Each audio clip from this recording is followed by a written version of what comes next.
Buurttrainen is eigenlijk in een paar woorden is dat 6 sprekers uit Hulst zeg maar, in een grote ton staan en ongeveer in 20 minuten elk een soort conferentie doen over de stad Hulst en alles wat er gebeurt. Dus maar niet alleen in Hulst, maar ook wat breder.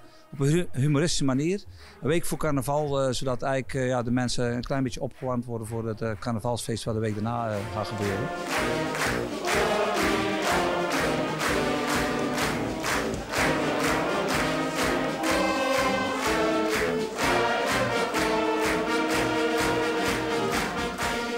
1985 was de eerste keer, dus we bestaan binnenkort, over een paar jaar doen we de 44ste buurt. Dat is een jubileum in carnavalstermen. En toen zijn we begonnen met een klein clubje, in ieder geval ik was er nog niet bij. Frans de Schepper, onze voorzitter wel, was een van de eerste buurtredners. Samen met Pierre Knopens, de toenmalige bekende buurtredner uit Nederland. En toen gestart met 1 avond en uiteindelijk uitgegroeid tot 5 uitvoeringen van bijna 500 mensen. 5 keer 500 mensen, ja. Ik keek zo naar die madammetjes, ik zeg, wat de hel, ja, wij hebben een platte tube, zei ze. Oh, ik zeg, dat zou je niet zeggen, hè, zei ik zo even gezien, ja. Maar goed, mijn collega die zegt, die ken ik, want dat zijn er 2 van de Belse Kling. Dat zijn 2 lesbische vrouwtjes. Oh, zeg, dan bel ik wel even naar de ANWB, hoor. Dus ik zeg tegen die telefonist, ik zeg, ik heb hier 2 potten met pannen.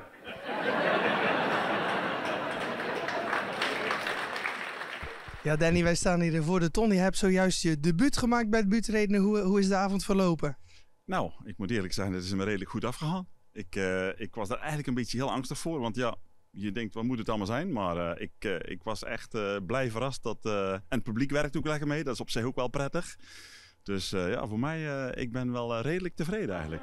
En dat was best nog gedoe, want ook allemaal getrouwd worden. Dan moest ik om anticonceptie, of hoe noemde dat weer, van die rubbers. Ja, op Klooster, dan had je zo'n drogisterij, weet dat hoor. Joopie Buisgroven, de pillen eruit. Ik naar Joopie Buisgroven, aan de meulen door in die drogisterij. Ik loop daar binnen, ik heb in die winkel. En ik zie ook niemand achter de kassa.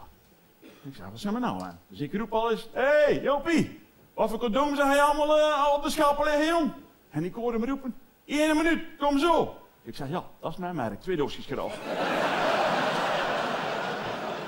Ja. Maar Hulder kennen dat, maar er zijn er meer over die gebruiken, denk ik, of niet? Ja, ik sta hier nog met een debutant, Prins Raoul. Hoe was het voor jou, de eerste debuut als prins van het Vossenrijk? Ja, fantastisch. Ik vond het echt heel leuk. Een hele mooie rol om als prins toch vooraan te zitten. En misschien toch ook wel een makkelijke prooi in mijn hoedanigheid om dit zo te ervaren. Superleuk gedaan en compliment aan alle 6 debuters en ook de presentatie. Ik vond het echt heel leuk en het is geen straf om hem 5 keer te moeten zien. Wat vindt u ervan, onze nieuwe prins? Lekker ding is het. Ik zou best wel eens in het Vossenhol willen kruipen, ik zeg het zo eerlijk. Ja.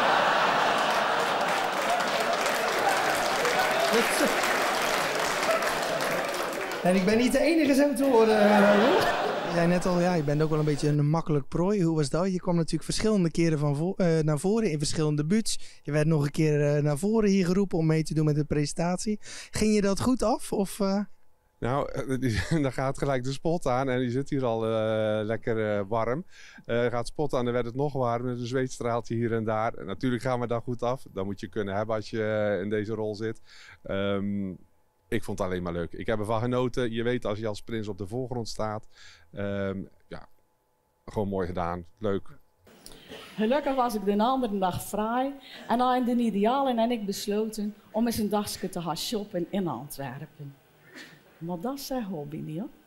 In de eerste beste winkel waar ik die al kwijt. Dus ik bel die op. Waar zit hij?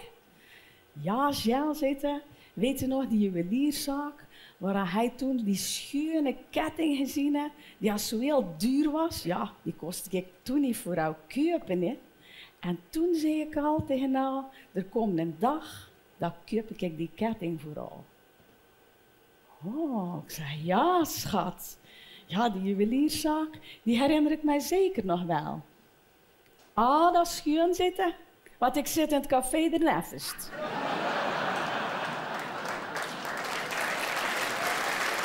Naast dat jij ook betrokken bij het organiseren, heb je vanavond ook op het podium gestaan. Wat was jouw rol vanavond?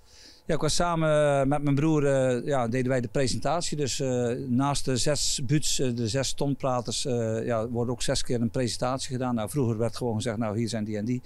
En de afgelopen 15 jaar is daar ook een act van gemaakt. Er zijn eigenlijk 6 kleine opvoeringen, 6 opvoeringen van een minuut of 4, 5. En daar heb ik inderdaad samen met mijn broer de presentatie gedaan als Fiel en Prosper. Wat we eigenlijk al een aantal keren gedaan hebben. We zijn 2 boeren. Een tweelingbroer zijn we.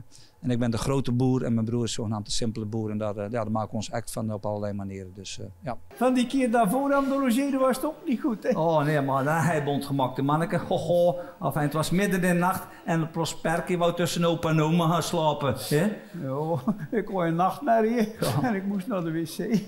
Dus ik riep, oma, ik moet zieken! Oma! En oma die kwam en die zei dat dat een vies woord was. Dus dat ik in het vervolg maar moest zeggen dat ik moest fluiten. Ja, inderdaad. Ja. Maar fijn, hij was naar de wc geweest en hij kruipt tussen opa en opa, kruipt tussenin. Maar ja, een half uur daarna moest hij natuurlijk weer naar de wc, hè, ons Prosperken. Hè. Dus ik zei, opa, ik moet fluiten. Opa, ik moet fluiten. Ja, maar opa, zeg maar, manneke toch, Prosperken toch, je kunt daar toch niet gaan zitten fluiten, straks wordt oma wakker, jong. Ja, maar opa, ik moet nodig fluiten. Allee, zei opa, hè. Voordat oma wakker wordt, fluit maar zachtjes in mijn oor dan. Ja.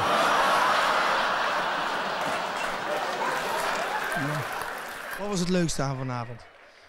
Ja, dat het een beetje lukt. Het is heel, je begint aan iets en elke buurt is toch weer een wedstrijd.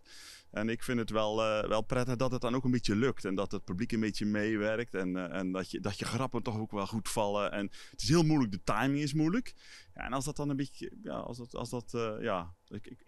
ik vind dat ik er wel redelijk schadevrij uitgekomen ben. Dus ja, ik denk, ik ga toch vragen, als je een momentje hebt. Dus op een gegeven moment, dan zat zij op 3 stoeltjes. Hè? Ik kwam hem even bijna. Ik zeg, John, ja, zo weet mijn zus zegt John. Ik zeg, John, dan moet ik stoppen. Het is misschien wat brutaal. Hij zegt, maar doe niet dat, jong. Moet eens kijken. Hij is zo maar. En dan vrouw, zo dik. Hij zei, ja, dat was in het begin even niet makkelijk hoor. Maar om een duur heb ik daar een trucje opgevonden. Ik zeg, ja, jong. Hij zegt, tegenwoordig rol ik ze eerst het meel en de bloem. En dan kan ik die natte plek wat beter vinden.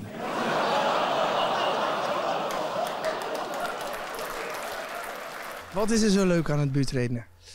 Ja, wat is het leuk? Het leuke is altijd pas op vrijdagavond 10:11 als je de ton uitstapt. Of als je inderdaad het podium afstapt en dat je weet dat hetgeen waar je toch een week of een paar maanden of een paar weken aan gewerkt hebt en geschreven hebt, dat een succes is geworden. Dus dan pas wordt het leuk. Daarvoor is het vooral schrijven, schrappen, repeteren. Tot je het zelf niet meer leuk vindt. En het leukste is zo dadelijk als we in de foyer komen dat de mensen aangeven, god, we hebben een fantastische avond gehad, we hebben gelachen. En dat is waar het uiteindelijk voor doet, zeg maar. En natuurlijk een hond erbij. Dat trekt al het volk. Ja, dat hebben al die straatmuzikanten. En ze hebben eigenlijk nog gelijk ook. Want dat is in de regel beter gezelschap als uw eigen vrouw. Oh, holler en over, Nanny. Nou, dan douwen ze allebei maar eens 1,5 uur in de kofferbak van uw auto.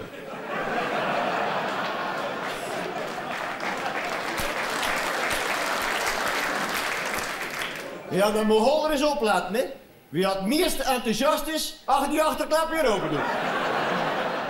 Hoe is het om die 5 voorstellingen een heel weekend? Want dat lijkt me een uitputtingsslag. Nou, je hebt het over de marathon, maar geloof me, die hakt er lekker in. En vooral je hebt denk ik 2 buurts eigenlijk. Je hebt de periode voor de buurt en dan tijdens de buurt.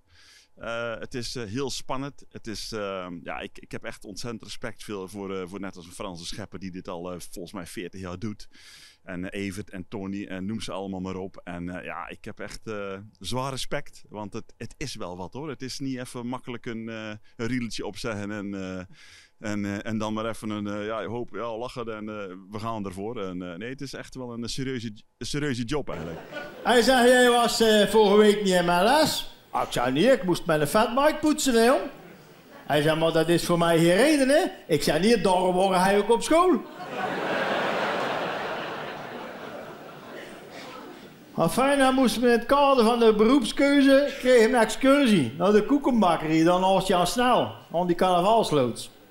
Hij komt er dan binnen. Tot er zo'n bakker, jongen, in zijn blote bovenlijf, met zijn buik vooruit. Zo was dat niet. Er was dan een wilde koeken aan het maken. En elke keer pakt hij zo'n koek en die drukt die zo tegen zijn navel, hè. En in dat putje liet hij een amandel, hè. Ik zei, is dat niet vies, zo die koek tegen die buik? Vies, zei Rudy de Kok. Dan had hij nog nooit geen donuts zien maken, zeg. En dan de belangrijke vraag, smaakt het naar meer? Gaan we je nog vaker zien? Ik hoop natuurlijk dat ik mag komen. De reacties van de zaal waren goed, dus daar was ik al heel erg blij mee. En ja, het is, ik kan het niet meer geheim houden. Dus als ik mag komen volgend jaar, dan ik sta te popelen. De tijd zal het leren. Gefeliciteerd met je debuut. Het was een schitterende avond. Ik heb het ontzettend graag gedaan en ik hoop dat de mensen echt veel gelachen hebben. Dankjewel.